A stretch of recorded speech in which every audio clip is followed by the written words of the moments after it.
Saudari-saudara yang terkasih, di satu tempat dalam satu masa saat memulai belajar bersama dengan para calon organis gereja, saya menyarankan agar setiap orang memiliki alat musiknya masing-masing.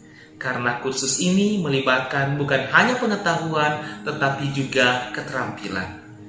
Sesaat kemudian, mulut saya yang tadinya komat kamit akhirnya mendadak berhenti menjadi koma alias tidak bisa bersuara lagi karena salah satu di antara mereka berkata, "Romo, saya nggak jadi deh, karena mereka kan orang kaya, saya orang miskin. Mereka bisa lebih mudah membeli alat musiknya, sedangkan saya bisa apa?" Untung saja sesaat setelah itu ada seseorang yang mau membantu anak itu. Nah, hal ini sebenarnya menyiratkan adanya satu gambaran umum tentang situasi kehidupan manusia. Dan situasi kehidupan ini turut dihiasi dengan pembedaan secara tajam antara kaya dan miskin. Amat menarik bahwa salah satu penggalan sabda Yesus dalam Injil hari ini berbunyi, "Berbahagialah kamu yang miskin, karena kamulah yang mempunyai kerajaan Allah."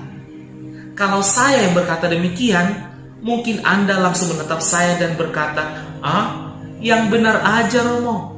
Indonesia lagi hangat-hangatnya memberantas kemiskinan.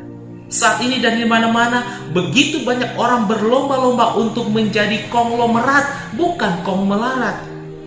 Hari-hari terakhir ini dihiasi oleh kenyataan bahwa tidak sedikit orang berjuang untuk melepaskan diri dari cengkraman kemiskinan. Apakah kita harus berhenti berjuang dan membiarkan diri kita menjadi miskin? Atau apakah kita harus memiskinkan diri supaya nanti disebut yang berbahagia?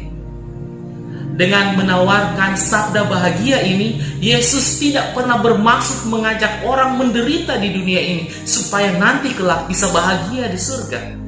Sebaliknya, Yesus mau mengajak semakin banyak orang untuk membantu dia demi mewujudkan apa yang menjadi mimpi dan rencana Bapaknya, yakni saat akar-akar kemiskinan mulai meredup dan akhirnya lenyap sama sekali.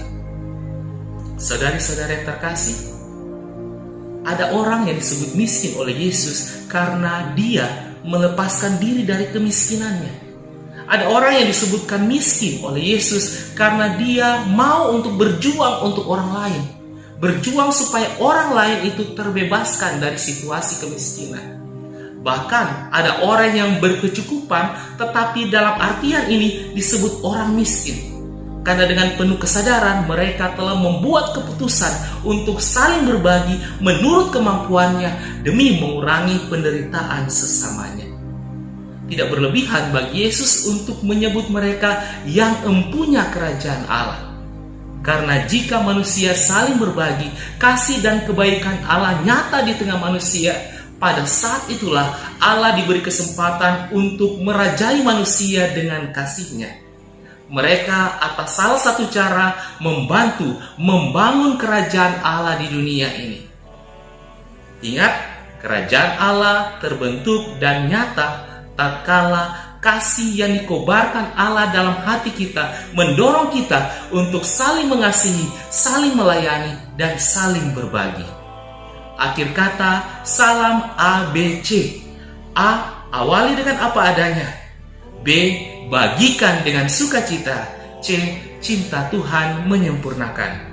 Selamat hari Minggu, Tuhan memberkati.